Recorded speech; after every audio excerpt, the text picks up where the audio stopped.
Dans cet épisode, je vais vous donner 5 astuces pour faire de la photo de nuit en ville sans trépied. Oui, parce que quand même un trépied, c'est chiant, c'est lourd, un petit peu comme mon humour.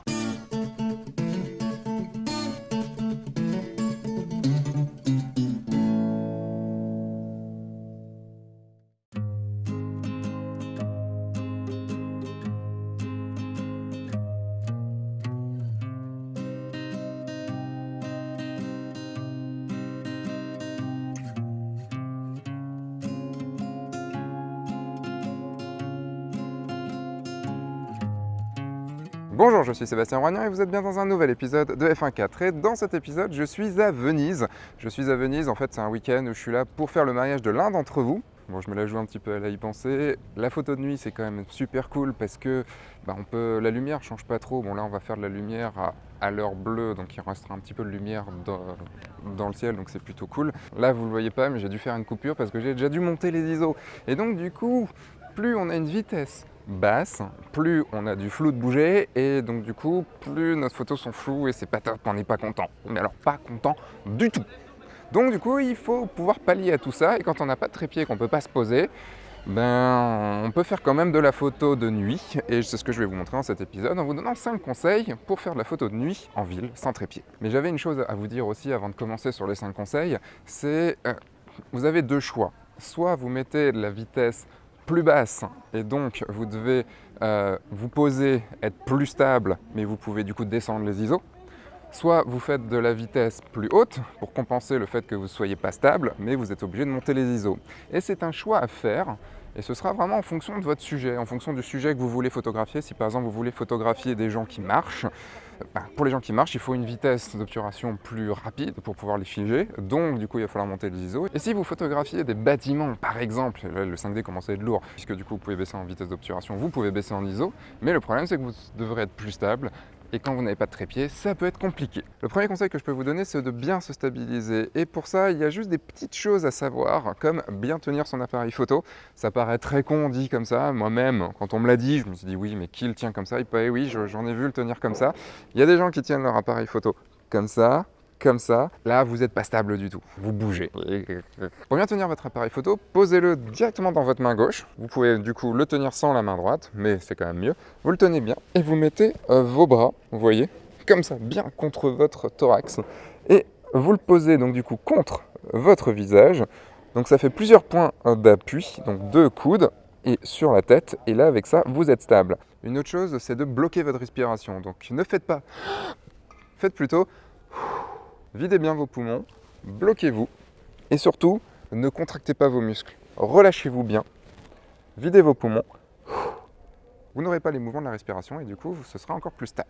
Une avant-dernière chose pour bien se stabiliser, n'hésitez pas à mettre le retardateur 2 secondes, parce que quand vous appuyez, quand vous faites l'acte d'appuyer sur le déclencheur, vous bougez votre appareil photo. Quand vous le relâchez, ça rebouge encore votre appareil photo. Pour peu que vous ayez une vitesse assez basse, du coup, vous allez forcément avoir du flou de bouger. Donc n'hésitez pas à appuyer, mettre 2 secondes. C'est bien si je mets une batterie dans mon appareil photo quand même. Mettez votre retardateur sur 2 secondes, bloquez-vous aux 3 points, fermez votre respiration, expirez, et c'est parti. J'appuie, et voilà, j'ai fait ma photo. Et là, vous ne pouvez pas la voir parce que j'ai pas mis de carte mémoire dedans, forcément. Pour être bien stabilisé, n'hésitez pas à vous coller contre les murs, ça vous aidera à rester bien stable. Et vous pouvez également vous asseoir, au moins là, vous êtes sûr de ne pas bouger. Mais ne le faites pas comme ça parce que là, ça va être compliqué de durer un bon moment là-dessus.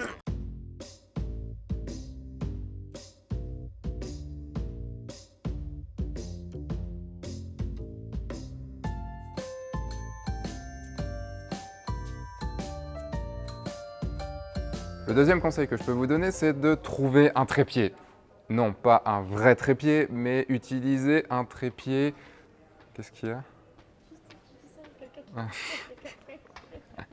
Vous pouvez toujours trouver un autre photographe qui aura un trépied dans le coin, comme ce qui vient de se passer. Mais surtout, vous pouvez utiliser tout ce qui vous entoure comme trépied. Vous pouvez utiliser du mobilier urbain, que ce soit des barrières, que ce soit des murets, que ce soit des lampadaires, que ce soit tout et n'importe quoi. Vous pouvez trouver un trépied et l'utiliser comme trépied. Vous pouvez également mettre votre appareil photo à terre. Ça fait des points de vue originaux et au moins vous êtes sûr que votre appareil photo ne va pas bouger. Sauf si vous tapez dedans, évidemment. Si vous avez quelqu'un avec vous, vous pouvez toujours l'utiliser comme trépied. Ça fonctionne. Tu bouges pas? Il y a des positions qui fonctionnent, d'autres positions qui ne fonctionnent pas du tout. Alors du coup, faites quand même assez attention à ce que vous faites.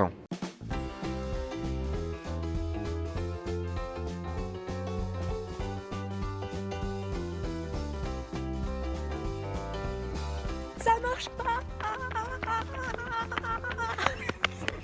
Je vous ai dit, un trépied, ça peut être lourd. Quelque chose que vous pouvez toujours avoir dans votre sac, c'est une cordelette qui va vous permettre de l'utiliser comme trépied. Ah ouais, vous m'avez bien entendu. Vous pouvez l'utiliser comme trépied. Pour ce faire, le mieux, c'est d'avoir une petite attache comme celle-ci que vous mettez donc au cul de votre appareil. Et vous allez pouvoir attacher la corde à cette attache. On va faire un petit nœud. Bon, en même temps, je ne vais pas vous expliquer comment attacher une cordelette, hein. Vous êtes assez intelligent comme ça, normalement, peut-être, éventuellement. Bon, ok, c'est bien parce que c'est vous et parce que j'ai décidé au montage de vous embêter un petit peu. Vous la bloquez en dessous, donc vous lâchez la cordelette, vous mettez votre pied dessus, vous tirez bien jusqu'à la hauteur que vous souhaitez, et là, en tirant vers le haut, vous êtes sûr que votre photo sera beaucoup plus stable, votre appareil photo sera plus stable. Si vous n'avez pas cette petite attache en dessous, vous pouvez toujours utiliser cette cordelette, vous la mettez autour de votre objectif, et c'est la même chose, et ça fonctionne. Là, je suis à 1/8 de seconde, à ISO 1600 et 1.4. Un dernier conseil pour ne pas bouger pendant vos photos, faites plusieurs photos d'affilée. Donc là, vous ne mettez pas votre retardateur 2 secondes, faites plusieurs photos d'affilée, et il y a forcément une photo dans le lot qui sera nette.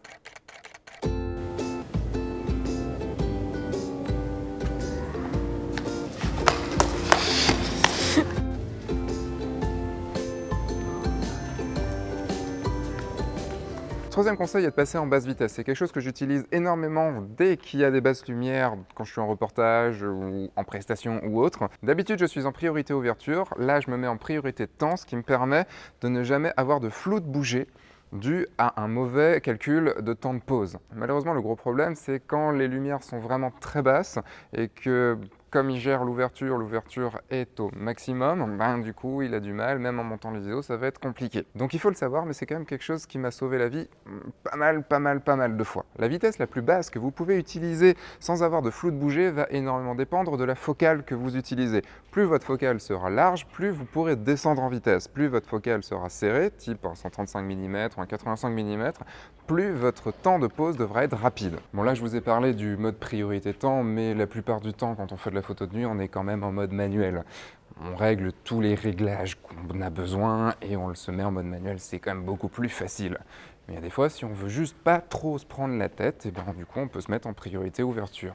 Non, en priorité vitesse, c'est mieux. Le quatrième conseil que je peux vous donner, c'est de bien gérer vos ISO. On a tendance à augmenter les ISO jusqu'à un certain palier, donc le palier jusqu'auquel votre appareil photo peut aller. Par exemple, je sais que le 5D3, je peux aller jusqu'à 1600 ISO pour une photo, voire 3200.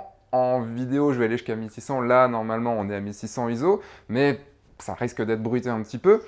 Donc, lisez le manuel, faites des tests, voyez ce que vous pouvez faire, mais sachez une chose, il vaut mieux des ISO un tout petit peu plus haut et une photo bien exposée, plutôt que des ISO plus bas et une photo sous-exposée que vous allez remonter en post-production. Pourquoi? Parce que quand vous allez remonter l'exposition de votre photo en post-production, ça va bruiter à mort et ça va juste pas être beau. Un petit aparté sur les Nikon, avec certains appareils comme le D750, vous pouvez sous-exposer à la prise de vue et vous pourrez réaugmenter votre exposition au post-traitement et votre photo ne sera pas vraiment bruitée, normalement. J'ai vu quelques tests, ça marche quand même plutôt bien, faut l'avouer. Là-dessus, Nikon, ils sont plutôt bons. Bon putain, on va faire le 5e conseil, mais là ça me fait quand même mal d'avoir dit du bien de Nikon.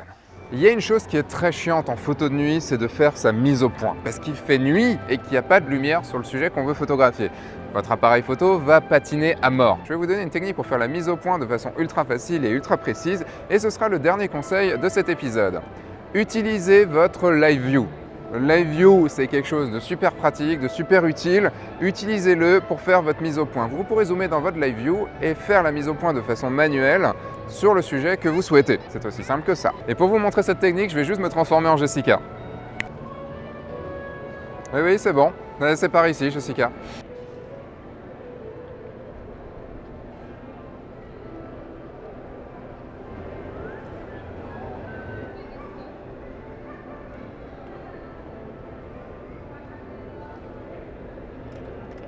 Disparition.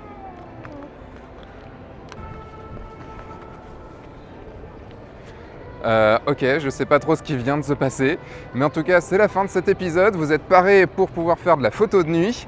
Vous avez tous les conseils. Bon, évidemment, il y a encore plein de conseils que je pourrais vous donner, comme bien gérer votre lumière. Ne prenez pas en photo quelque chose de très lumineux avec quelque chose de très sombre à côté, parce que ça passera pas du tout, le contraste ne sera pas bon. Essayez de shooter pendant l'heure bleue, là quand il y a encore un peu de lumière dans le ciel. Là, on y est quasiment minuit, donc il n'y a plus de lumière dans le ciel. La semaine prochaine, je ferai la suite de l'épisode, puisqu'on se trouvera directement dans le bureau pour faire la post-prod de quelques photos qui ont été prises de nuit à Venise. Et comme ça, je vous expliquerai le post-traitement de la photo de nuit. Voilà, il est tard, on va rentrer tranquillement avec Jessica, ça va être le moment d'aller dormir. Hier, on a eu un gros mariage, ce midi, on a aussi eu un mariage, le brunch. Donc maintenant, gros dodo. Et je pense que Jessica me dit ok aussi, n'est-ce pas? Elle dit oui, vous l'avez peut-être pas vu, mais elle dit oui. Maintenant c'est dodo, c'était Sébastien Roignan en direct de Venise. Je rends les antennes à Lyon. Je vous dis à dimanche prochain, entre-temps sortez, faites des photos et amusez-vous. Au revoir. Jessica est partie sans sa batterie. Super subtil pour faire des photos, mon chéri. Du coup, il se trimballe avec un trépied pour rien.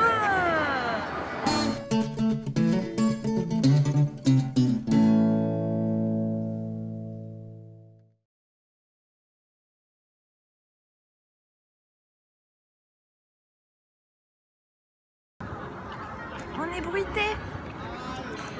On est où? On est à Venise. Place? Place Saint-Marco. Piazza San Marco. Oh. Si. Tu me lèches les cheveux. Si.